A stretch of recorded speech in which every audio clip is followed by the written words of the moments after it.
All right, and we are back for another episode. I think are we on six now, Emily? Is this six? This is number 6, We are yes. on episode six. It is incredibly exciting. And as I try to kick off each of the episodes, I want to thank Gaggle and Bunsey for their amazing support of the program. And this week, all of the folks that reached out to me, actually, I shared with the team. I had a school principal in New Jersey say that they used the last two sessions about the lessons learned as professional development. And it is official now. Gene Joseph is in the webinar, so we can begin now. So, Ma, welcome. Thank you for joining. And again, want to thank Gaggle and Bunsey, and of course our team for continuing to share their stories, follow our journey, and just supporting educators in this unprecedented time. And Sari, Emily, and Melissa, how you doing? How was your week? I'll start. Go for it. How was your week? Week was great. On the one hand, I can't believe that it's only finishing day 14 with students. And on the other hand, I feel like we just finally got into it. So there's just a lot going on every day. It's something new. Absolutely. And Emily, you were talking about runners. What was that all about? Yeah, we have, so I teach half in person during the day and half on Zoom half the day. Um, and so my in-person kiddos, we are having a tough time with some behavioral management, but Friday was a good day. And so I'm thinking that it's going to get better. And my Zoom kids are fantastic. They're so good. And we finally had our first assignment that all 23 of them submitted during the day. So, because usually some of them like can't get on. So it was a pretty big win. So it is getting better, and we're Okay, figuring it out. progress. Progress. And Melissa, how was your work? You had a busy week too. You had a fundraiser this weekend. Yeah, we had the buddy walk for my daughter. She has Down syndrome. So we raise awareness every year. This is year 13. So it was busy with that. And then we had a great week. I finally got to do small groups and we had our spirit week and it was just a great week. Awesome. And jumping on just in time, we have Jason from Wisconsin, one of our building leaders. So Jason, welcome. How was your week? We're just checking in. Oh, pretty good. Thanks. It was a pretty good week. We're still getting adjusted school-wise to having some of our students back in the building, but overall, it was a pretty good week. All right. How was the gaming this week? I know last time you connected about gaming with your kids. Pretty strong. All right. Wendy's, how did you get in some good Wendy's with Dennis this week? Yeah, we switched it up. We had barbecue on Friday, so we okay. What's your go-to? Going. What's your go-to? Oh, I went with a rib dinner with a side of macaroni and cheese and baked beans. Oh, that's great. We got some tonight from PJ's Smokehouse here in Medway. We got some side of ribs with some brisket and wings for football. So it's kind of like our Sunday tradition. So it's good. So welcome. Hope all is well out in Wisconsin. Big game Monday night for the Cheeseheads. Yes, sir. Yes. Awesome. So last 2 weeks, actually, we talked about lessons learned and we kind of wrapped up September. And as we start looking ahead, one of the things that we're starting to see is students, at least for me, are starting to settle in. They're starting to be having some routines. But at the same point, we're starting to get a little bit of overload with the zooming in or technology. And there's a big difference between participation online and digital participation than digital creation and digital engagement. So we were chatting and we chat with our team throughout the week of, what is going to be a relevant topic and what are really gauging it towards Emily and Molly and our new educators out there, which is our goal is to continue to support them. What are some of the strategies that we can talk about? And I remember I had a chance to meet our first ever guest, the E-Twins. I had a chance to meet them in Florida, and that this year's FETC, they actually were a participant in one of the sessions that I was leading, and then I had a chance to see them present and just saw a lot of dynamic work and had a chance to go out and get some chips and nachos and hear about their journey. And it was incredible because for me, and I've been in the profession since 1993 when I finished Springfield College, and and just seeing some of these educators come in and just inspire me, and they are two definitely that do that. So as we start to look at digital engagement, they are on the top of the list of people to bring on. So I want to welcome both of you. I'd love to have you introduce yourself and just a short kind of intro, so that our folks here, both on our panel and those at home watching, know a little bit of your story. Well, first of all, thank you for the invite to be here. We are like so excited to start kind of like be the first guest ever. So this roundtable, mentor roundtable. So my name is Alberto. And I am Mario, and we are known as the E-Twins. So we are based in Utah right now, but I mean, as you can tell, we don't have a Utah accent. So Oh, you had me we're fooled. actually from Spain, and we moved to Utah like 5 years ago to do our internship here. No, 6 years ago. Yeah, and to do our internship here. And after that, we got hired. And since then, we liked Utah so much, so we stayed here. And it's been 5 years, awesome 5 years, a great adventure. And today's a special day, right? It Today's is. a very special day. It's Alberto's birthday. Oh, okay. He must be older. Yours is tomorrow? Like, your poor mom. Yeah. I'm 5 minutes older. He always complain about that. I'm, as you can see, more mature. Okay. What? Yeah. So thanks for jumping on. And one of the things, as we've started to talk about, I know Melissa is fully remote this year, talking with her this hearing about that shift as well. And it sounds like Jason was just talking about kids are just starting to come back. I'd love to hear from you guys some of the things that you've been doing either in your class, or I know you do a lot of presenting and sharing some strategies for educators who are just starting out. Like poor Emily was doing her student teaching a year ago, and now she comes into a class where it looks a whole lot different. So I'd love to hear some of the strategies, ideas that you have to really kickstart some digital engagement. Yeah, I think first of all, like, I'm sorry for those new educators that this is their first year. You know, probably it is the hardest year to start in this profession. So just like, you're awesome. I mean, we are struggling, so I cannot imagine like how the first year teachers are doing. So just keep the good work.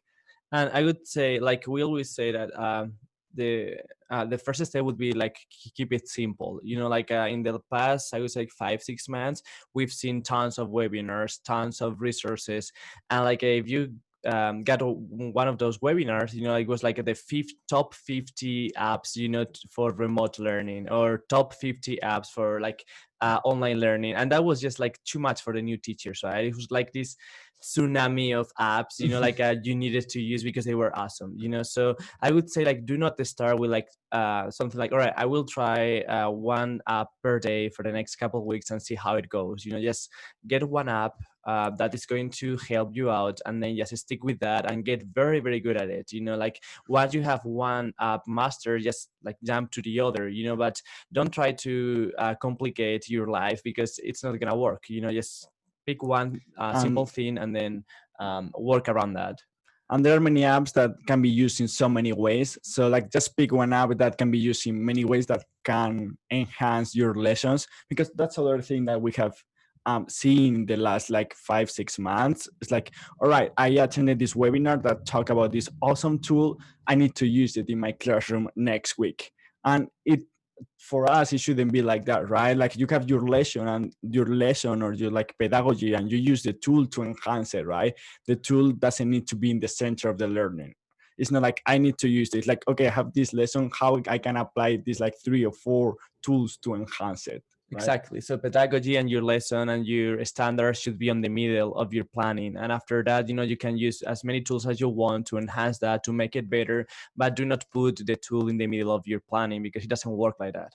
No, and I think that's huge. And Melissa, I know you're a big advocate and maybe even ambassador for Flipgrid.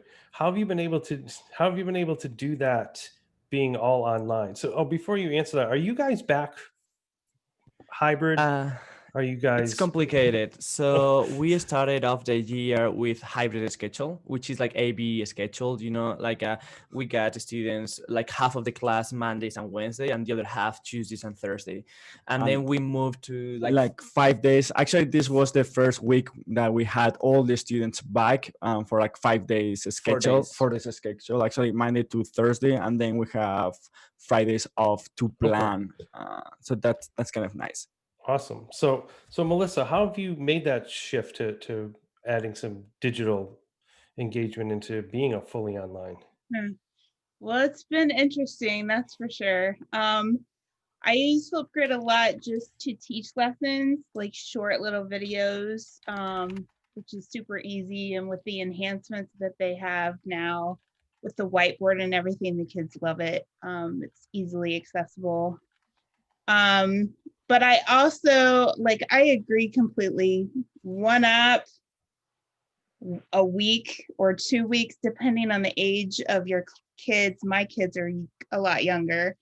But I also think that you need to empower the kids and let them teach the rest of the class. So even though we're virtual, the kids love to get the super boss controls, as we call them, and I make them the host. So they have their screen and they showcase everything. I think last week we talked about Keynote, and the kids were all over Keynote about the animations and the making things move. And they were showing things that I really didn't even realize that it could do. So the kids are so amazing and they teach me every day. So, but I agree, starting small and working up. Yeah, no, that makes sense. Emily, how's it been for you to just jump in and, okay, I got to learn all of this, plus try to get the students to do more than digital worksheets? It's definitely been a little bit tough. I would say I graduated college on Zoom, so I feel very comfortable Fair on enough. Zoom. So when I learned that half of my day would be spent teaching students virtually, I felt pretty comfortable. And I still do feel comfortable with all the technology. So that is a good thing. I kind of am teaching like many of the other veteran teachers in the school. They're like, how do you do this? So that's kind of a good bonding experience for us. But I'm pretty lucky to have mentor teachers and my other ELA teachers who help me plan everything, and they're so great. So I don't feel like lost and overwhelmed at all. Honestly, they're really awesome, like lessons planning wise and standards and making sure I'm doing all the things that I need to. So I have a tons of support, which is helpful. I feel like one thing that has been tough is how, which I would love to learn a little bit more about, some of my kids are very technologically advanced and they can follow all of the directions, and we use Microsoft Teams. And so I'll post something on there and they'll do their work so quickly. And then I have 6 kids or 7 kids who have like no idea how to get there still and are like, so we're just all over the place. Some have an entire page typed of this awesome personal narrative and they're doing so great, and another kid who can't even find it. And I feel like that's really the tough thing for me, is balancing those who really understand their computer and those who don't.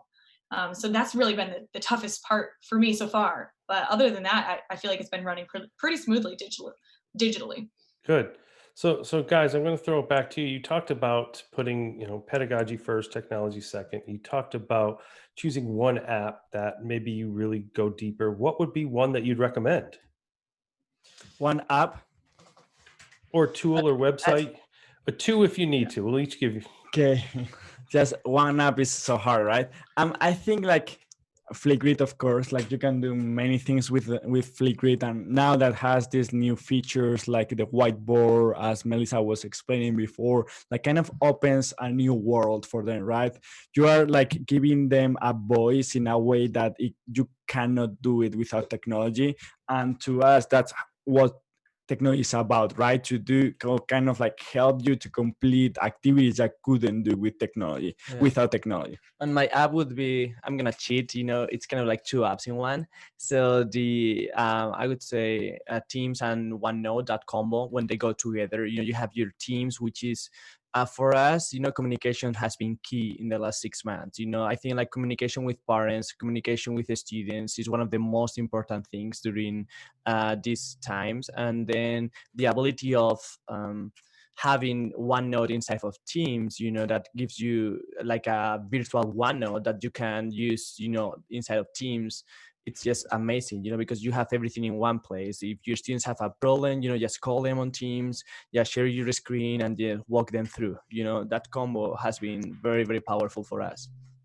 Awesome. So Jason, I know you're new to your building. What have you seen some of the teachers use, or what have you used that you found really gets kids engaged more than just participation level? I say on my end, my go-to has been the website Class Dojo. Well, they have the site and they have the app. So we post a morning video for announcements every day on Class Dojo, and the parents love it because we get to give a chance to give updates. We do birthday shout outs, let the parents know what kids are having for lunch, but then we also give them the important dates, like when we have virtual open house, and reminding them to sign up for parent-teacher conferences. So it just serves as it's very familiar to all the families, but it's so simple and it's easy and a great communication tool. And we also post links on there, like when we have families that have trouble getting to certain things on their Google Classrooms, we can privately message them links and take them directly where they want to go. From the teacher's standpoint, they use a lot of Flipgrid. They're also using Google Classroom, and some of them are starting to use Nearpod. And I'm not very familiar with Nearpod because I missed the training when they were doing it, but I hear a lot of great things about it and some of the interactive lessons that they can plan using it. Awesome. And now, Sarah, you've, as we were talking about before this, have kind of morphed into a leader across the district and online. So what are some of the things that you have tried to do to get students engaged with the digital tools more than just logging on and going through the motions? Yeah, so I've been a central office administrator for, this is my 4th year, and then the 3rd week in August, I became the remote learning principal in addition to my other position as well. And it's been amazing. And I think that the student engagement piece was without a doubt something that we focused on heavily. We had the gift of time. We were given 5 staff conference days before the students entered the building, which was huge. And for us, we focused on 2 major pieces. From a digital perspective, we focused on Google. We lifted Google, which was a heavy lift in March. We did it virtually. It was for 6,000 students, 1,500 employees, and it was Wow. phenomenal. Yeah, it was huge. So we focused on that, and we focused on SEL, because there's that saying, you can't Maslow until you bloom, right? So did I say that backwards? I think I said that backwards, but you guys know what I mean. So you can't really get through to these students and work with these students until you really establish those relationships. So as far as engagement goes, we really started off our school year with a major focus on just connecting with them, finding out where they are, what have they been through, what are their experiences, how do they feel about returning to school. And our secondary level, we're hybrid. So they're one day they're in school, then the next day they're virtual. At the elementary level, they're all in school, but as you know, being in person these days looks very different than it has in the past. And then we have students who are completely all remote. So we needed to really support our staff to help them support the students in all of these different learning landscapes that we have this year, really in order to figure out the best way to engage and to support them. No, that sounds great, because I think we're all just heading into this first, in the fall, or in the spring, when Emily was graduating on Zoom. We kind of were doing this emergency learning, like, oh crap, we got to get this done. And now we're coming back and trying to have a plan. And guys, I know you've talked, and I've seen you talk about the SAMR model and ways to use a more structured way to bring in engagement. I'd love for you to just touch on that a little bit. What does that mean? How can we incorporate that into our instruction? Yeah, so we're gonna share a screen. Can you allow us change the settings, Matt, for Yeah, us? yeah. Thank you. Uh, So we always talk about we have to use technology in a meaningful way. When we train teachers or when we mentor teachers, we always say that if you're going to use technology, it has to have a purpose. It needs to have a why. Like you don't use technology because it is cool, because your You want administrator to mark is. the box because your Yeah. administrator is giving you an observation, right? So we always say that it has to be meaningful. So how do we do that? We really like the SAMR model. I mean, there are a lot of different models and who kind of like complement this one, you know, it's a good like starting point. So I think like the point on how we see the use of technology in the classroom is like it needs to allow you to do different things that you couldn't do before, like without technology, right? Or couldn't be accomplished like 10 years ago because we didn't have that kind of technology.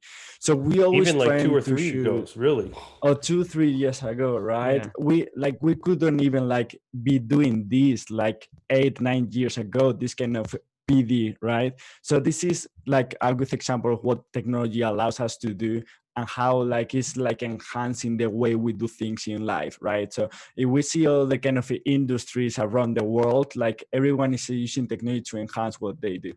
Yeah, so basically the summer model, it's like a scale that talks about, Like the Bloom one. yeah, like Bloom taxonomy kind of, but talks about like transformation and enhancement, how to use the technology in a way that actually changes your teaching, you know. So the basic level would be substitution, you know, could be just like you have like a pencil and paper and you change it for a Word document. Is that good?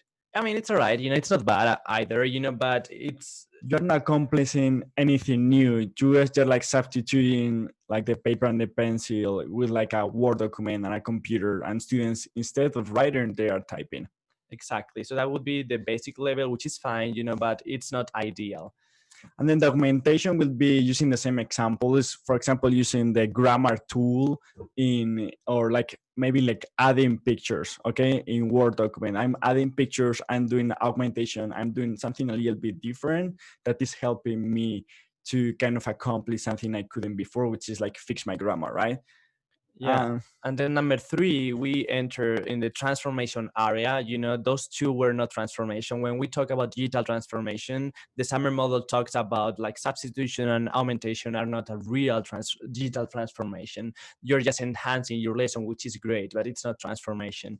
So the M would be modification, is when like you can redesign your task. You know, let's say that you're adding something new that you couldn't before, like, I don't know, collaborating in the same document, in the same Word document. You're doing an online collaboration that you couldn't do with just the pencil and paper, right? You're collaborating with people that are like very far away. That would be modification.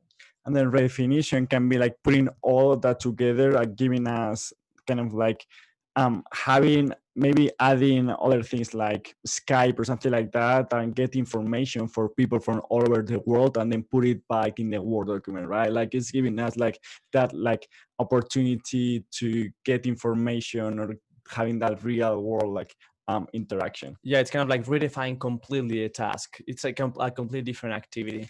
So we have a different graph, and it talks, well, it's kind of the same, you know. Like it's an example on how like things work, like augmentation and modification, like redefinition. Like we can see here like a good example of it. And then our very favorite, it's with Starbucks. You know, like you have the coffee, you know, just like a black coffee, which is great, you know, but then you can put like, we don't like pumpkin spice, you know, so we don't like that example very much, but you get the idea. You know, it's just like going from like a very plain, the very basic stuff, and you can keep adding new resources to kind of like create something better or something that you couldn't do before.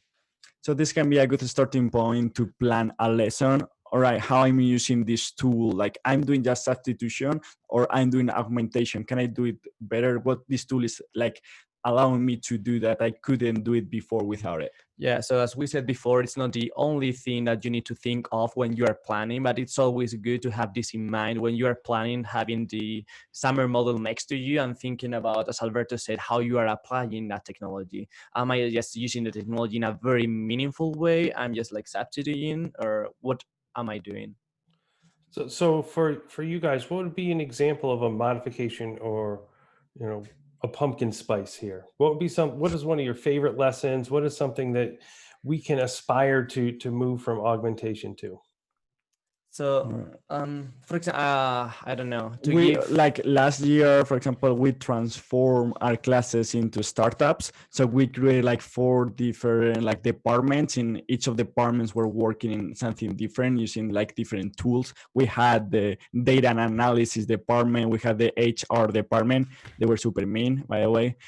We had the marketing department and the design department. And the final goal is like to design school furniture that like we had this partnership with this like a school furniture company, and they actually like made it for us, right? So what we did is like kind of using those tools to transform our class into startup, enhance what we were doing. We put all the content in that project. We did the like all of that. Yeah, it was like math and then art to design the piece, like all of that. So that's a redefinition. You couldn't do that before. You're using technology in a meaningful way to connect your classroom with a real world problem, and then empower your students to solve that problem.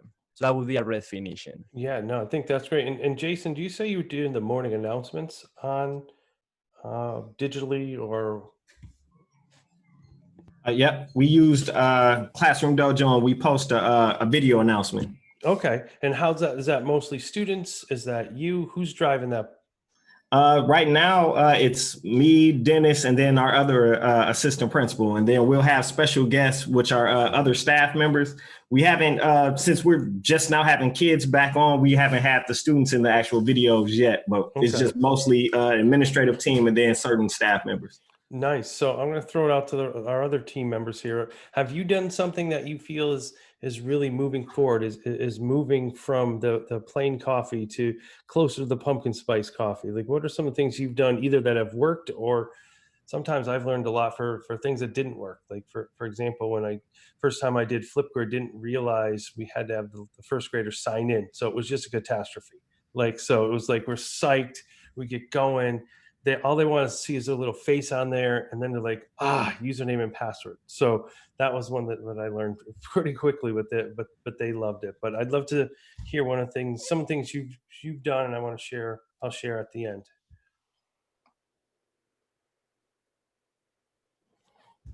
I'll go. Go for it. We have a class website, but my kids, I pick 2 a week, and they get on Flipgrid and actually are newscasters and give the whole weekly review of the week. And then I send them pictures, and they pop up the pictures as they do their newscast. So it's not just me giving our learning and everything that went on that week. They are driving the bus instead of me. Yeah, and you did a pretty awesome thing this week. Do you want to share about your weather, your project that you're doing? Yeah, I've done this for a couple years now, but we use Flipgrid, and I put it out there on Twitter, and I just ask people to give me their location and their temperatures wherever they live. And then I have my kids kind of be like weather reporters and tell them what the weather is where we are, and that we would love to know what the weather is where they are. And then not this week, but the next week, the kids will get on the Flipgrid and hear all of the educators pretty much, or adults, and their temperatures, and then they'll collect the data. There's like 30, so I'll probably say, pick 5 or more. But they'll collect data, and then they'll graph that, and then they'll present it in a Keynote or Google slide, and they'll have to gather the data and decide, do I want all of these areas to be my warm areas and these my cold, or how am I going to organize this? And then years past, they had like jokes and things like that. So the kids love it. Awesome. Emily, have you had a chance to try any lessons yet? You're just still trying to make sure kids don't run out of class. Well, that's for my in-person kiddos, but listening to Melissa's ideas are so helpful, because sometimes I am struggling to think of fun ways to get these kids involved, and I have a hard time imagining some of them learning how to use Keynote and PowerPoint and things, but I feel like maybe I should just give it a try with some of these apps. But I still have some who don't even know how to log into Teams, even though we've logged into it 25 times. And I feel like those are just little fires that we're putting out every day.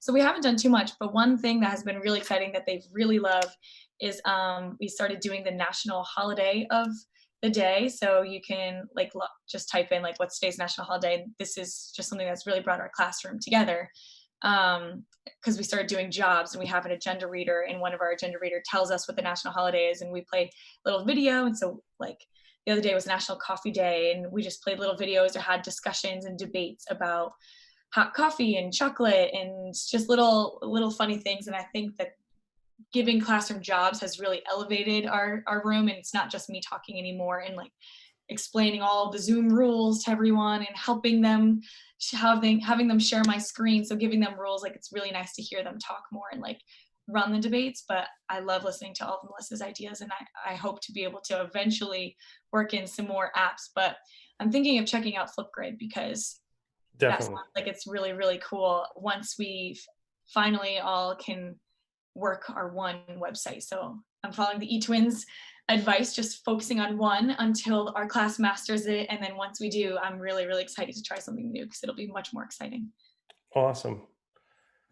Sorry, I don't want to put you on the spot. Didn't know if you wanted to share.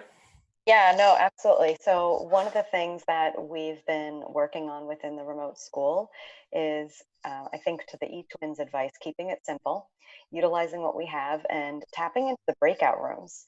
So I was working with a third grade teacher who was beyond stressed and told me it was a complete disaster.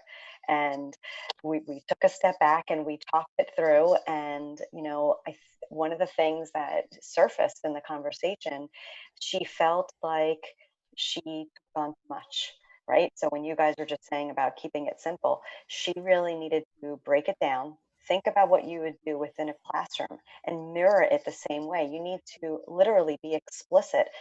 What are the rules of a breakout room? You know, what's appropriate behavior? How do we collaborate? How do we listen? All of those things that you really need to actually directly, you know, talk to those little 8-year-olds about before you can get to some higher order thinking and some more difficult lessons. So she went back, revisited, and actually did a lesson really where it was just 2 students getting to know each other, and they had to come back and share out what they learned about that other student. Really simple, but I have to tell you, it was amazing. And she was already able to see how that breakout room was way more successful, just following, you know, similar little guidelines of what you guys were saying about keeping it simple. Yeah, no, I think that's awesome. One that we tried last year, I met actually at FETC, where I met you guys. I met Kristen Nan, who's the author of All In, and she's a third grade teacher, and we were talking about doing a project across states. So we actually used Padlet to really do some research, where our kids did some research about climate and what's it like in the winter here, what's it like in different, you know, parts of the year. And then we did Flipgrid as well to present our project, and then we sent it to them, and they did the same thing. They did research using Padlet, and they shared what culture and what animals, different things like that, and then it went really well. So we said, let's look at someone in a total different culture. So I met a teacher who lived in Arizona. So comparing, you know, Massachusetts winter to Arizona in December was very different. So we utilized some of those two. Those are our 2 that we really recommend. We call ours the core 4. You know, we definitely want to pick one to choose, but of the ones we want to choose, we stick to like try Flipgrid, try Wakelet, try Buncee, try Padlet. Like try these out. And these are some good to move from, you know, the beginning stages to some of the further along. And one of the things you do see a lot of are people sharing ideas, sharing stories, sharing resources. Almost like you said, there's so much out there. But for our new teachers out there who may watch 5 or 6 of these, what are some things to avoid? What are some things that, as a new teacher, you're like, I'm going to go to MassQ or ISTE or FETC, I'm seeing 100 things. And I know you said just stick to one. That's a great strategy. But what are some other things to avoid when they're planning lessons or trying to really start this transition for the first time? Okay, we'll go. I would say that I don't know, more like try to avoid it. It's like see your lessons in a different way. just make them fun, you know, like, because one of our biggest problems, or what we have been seeing, is that students are not engaged, you know, like students have a hard time to be engaged during the remote learning lessons. So I think like sometimes you just need to make it fun, you know, like maybe the content is always important, right? But maybe like once a week, you know, content is not that important. It's about just having fun. It's about like having your social time with your students. For example, when we taught remotely, we had just one call, and it wasn't I mean, it wasn't about anything related with the school. It was just about playing. It was just about having fun. So I would say just avoid, just focus 100% of your planning on content, which is, I mean, not, I wouldn't say content. Yeah, I would say just like I don't know, like 100% like direct instruction, right? Just make it fun. Play a game with them, you know, just, so try to avoid that, you know, like, because we made that mistake. We were too focused on content that we forgot that we are here to have fun and that the students like to have fun. So I would say just avoid that.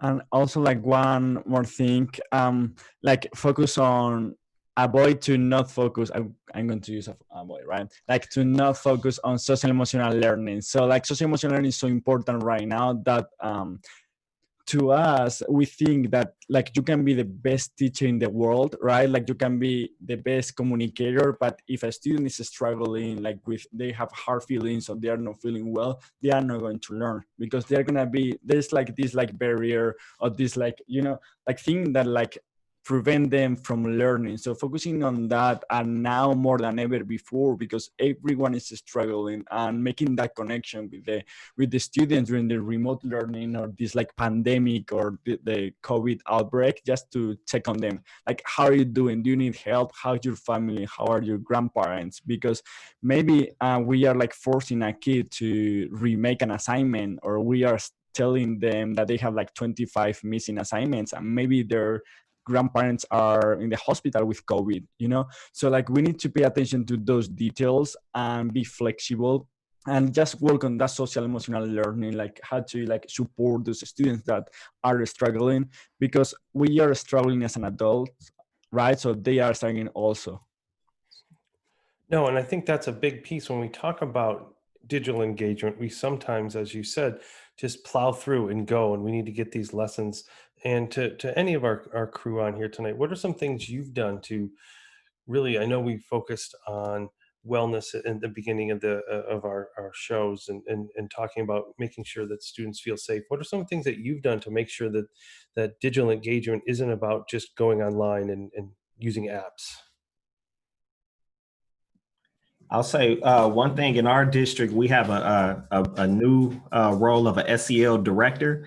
And so she's over the three schools in our districts, the elementary, middle, and high school. And she created, I'm not sure of the app that she used, but she created virtual lessons with around various SEL topics. And she distributes them to the staff, and they can present them to their students weekly and then reflect on them and things like that, because she's basically echoing a lot of the things that we're saying on here right now, that, you know, in order to teach the students, you have to reach the students first. So she has various topics. Of course, she has a COVID topic, but just things like that. And dealing with a lot of our students that are completely remote, that don't get to have that real life interaction and be in the classroom, it does put a toll on a lot of those students. So being able to step away from content and touch them in areas that aren't, you know, reading or math and things like that, I think it does a lot. One of my colleagues, not in my building, they put on a virtual talent show to kind of do things like that. And he gave me a link so I could like see some of the performances, and they had students showing live artwork on Zoom, kids doing dance routines, but it was such a simple idea, but it was amazing to see, because I would have never thought of doing a virtual talent show, but it was great to see kids laughing and kids clapping for their classmates and things like that. So definitely taking things outside of the classroom in the digital realm is making a big impact on our students. No, definitely. I can see that, and I'll turn it over to our other three crew. If you've had that opportunity to really balance that digital engagement with SEL strategies with your kids.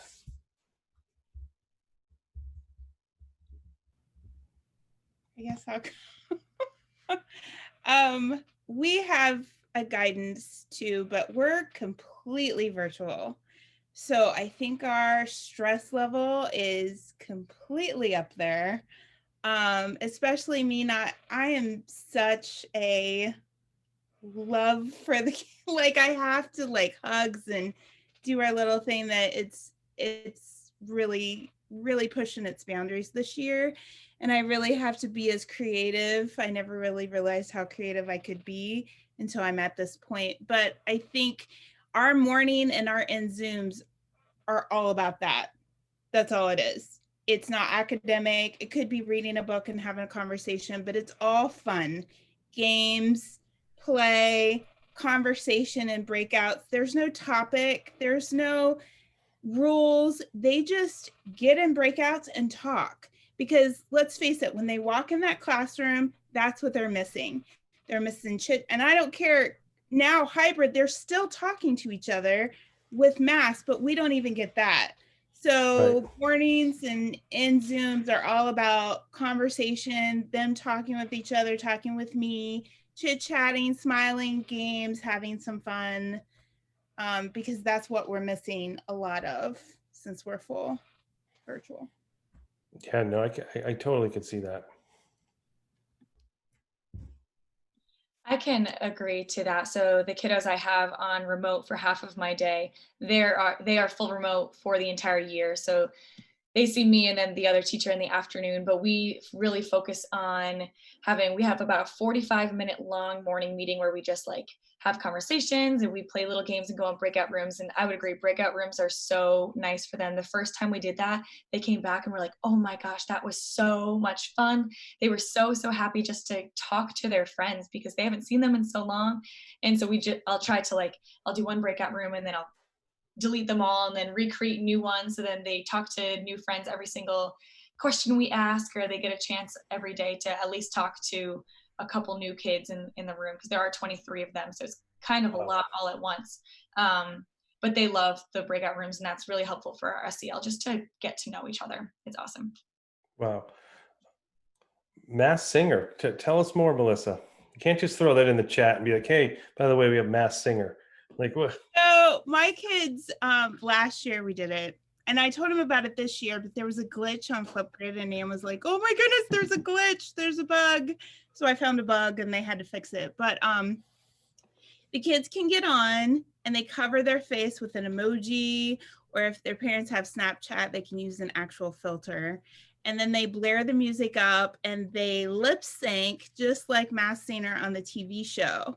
And then even if they sign in through Google, after they submit it, it asks for their name and their name automatically pops up with the Google. You can change that name and just put guess who.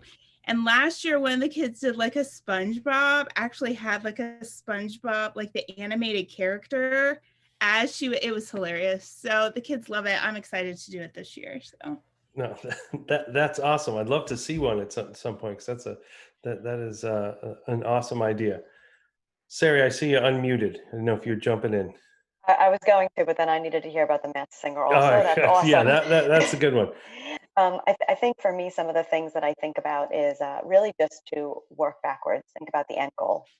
The end goal is to have those relationships between the students, right? Work with them to really get to know each other and to interact and to engage, regardless of the fact that they're remote.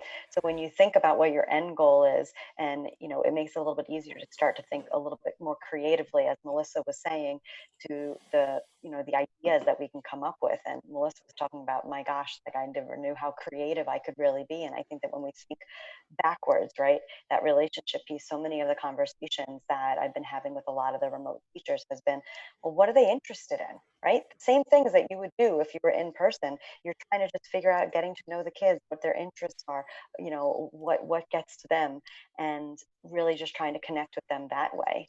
So, when you start to look at it from just the end goal, they've come up with some phenomenal ideas, but I don't think any of them top the Masked Singer. Yeah, that's a good one. So we're approaching our 45-minute mark, and I want to thank our awesome first guest for coming on and sharing some of this, especially on their birthday. But I can't let you go. Two things, because at the end we always post photos, like just randomly take screenshots, and people aren't. Somebody of the group typically is not happy with ever. So before we sign off, we're gonna get a screenshot. But I can't let you go without. You've been here, in teaching in America for about 5 years, you had said, and you've been doing a lot, speaking at events and sharing some of the great work you've been doing. What is your favorite lesson? If someone was to say to you, what is your go-to, this is it, what do you just love doing?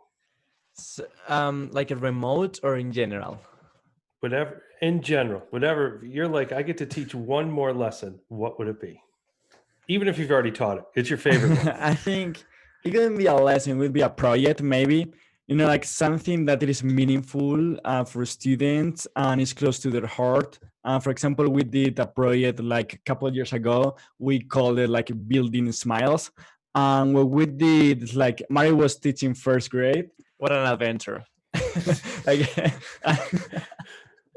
and so we partnered up and we did what we call like STEAM buddies. So every Friday I went down with my sixth graders to help the first grader with like a different app or do something different with the computer. So we kind of like map it out through the year, and they learn how to use Flickr, they learn how to use Wakelet, they learn how to like, use like different tools, Minecraft and everything. So to finish these like STEAM buddies like activities, what we did at the end of the year, like, so we wrote a book together, right? Like they decided to, so you were learning about we were learning animals, about right? ecosystems And ecosystems and animals. So they pick one animal and their ecosystems, and they wrote a book about it, a story. For example, one of them was like a penguin in Hawaii, right? And so they did this book and everything, and then we jump into Minecraft, and they built that same like character, the penguin or whatever, and we 3D printed, right? So we put the book and the toy together, plus a Flickr from our students reading the book, like an audiobook, and a Minecraft world that was like the game of the book. We put that together and we sent them to a really poor like community in Haiti. So it was awesome to see our kids for them just look at the picture of those kids reading their books. I would say that the best day of the project was not when we were doing it, when we got the pictures, like from from those kids just opening the boxes and playing with our toys, and like we kind of showed to our students that they can actually make an impact. We can actually change the world and help other people, and that was amazing. That takes us to how we use technology in the classroom. It's like to do something that was not possible before without technology. What was like to 3D print a toy, or to do an audio book for those kids in that community that didn't know how to read, right? So I think that was like my project, the idea of serving the community using technology. Yeah, and I'm gonna pick a one like you. I will be very, very fast, and I would say that I will pick one from our remote learning period. A time, I would say. So we did like kind of Melissa did. We did like a Flickr challenges, right? So every week we had a different challenge. We had like a soccer challenge, yoga, like different challenges. And what we did, for example, I recorded myself doing the challenge, and then the students have the rest of the week to complete that challenge, so you could see the students trying to do that challenge with their siblings or with their parents, and then posting. And we are kind of very kind of clowny with our students, so we did yoga as well. You can imagine us like doing yoga. That was interesting. But they got there, and then that was awful, but they had fun, and we had so much fun doing it. But that was the point, we wanted our students to get there to laugh, because our yoga thing was super bad, and then they tried with their family. So that was a very, very good activity to engage them and to have fun. And like as you were like mentioning before, like remote learning is not just about teaching. There are so many ways, so many different things that we do in the classroom, and we need to replicate in that remote setting, right? Like making those connections are also really important. So it's not all about teaching. Awesome. Well, that is great. We are not going to hold you up any longer on your birthday. However, it seemed like last night was the celebration from what you had said in the green room, waiting to come in. But I want to thank all of our panel. I want to thank, of course, Bunsey and Gaggle and all the folks that continue to join in each week. I'm going to save this recording, send it out as I do each week. So I want to thank you all. I want you to have a great Sunday. And guys, don't log off yet. We are going to get a great screenshot. So thank everybody for coming. We're going to sign out for this week and welcome. Thank you, our first guest ever. So don't go anywhere. Thank you. Sarah, Thank you so you going much. to take it? All right, I'm on it. Is everybody ready? I'm ready. All right. Do you have to show Melissa first? Like, is this? Hey, I didn't call anybody out. Don't be like that. Fair enough. Fair enough. All right, guys. Thank you so much. Thank you so much. That was really great. Thank you. Yeah, thank you so much. All right. Well, I hope we get to connect in person at some point soon. We missed out on a couple. Yeah, I mean, like we miss like ST and then FETC and Probably TCA. I don't know. Well, Because, like, supposedly, things- supposedly TCA is gonna be live. Wait, what? Really? Yeah, in March, right? Oh, We need one more. Oh, okay. Okay, one more. One more. Sorry. Okay. Got it. Yeah, a couple of people were blinking. I'm looking to make sure that it's good. Okay. Awesome. All right. Well, I hope everyone has a great Sunday. The crew will connect throughout the week. And guys, thank you very much. Have a great Monday and start to your week. Of course. Thank you so much. Thank you, All right, everyone. See you, everybody. Have Bye, a great see ya. week. Happy birthday. Thank you. Thank Thank everyone. you. Bye. Happy birthday.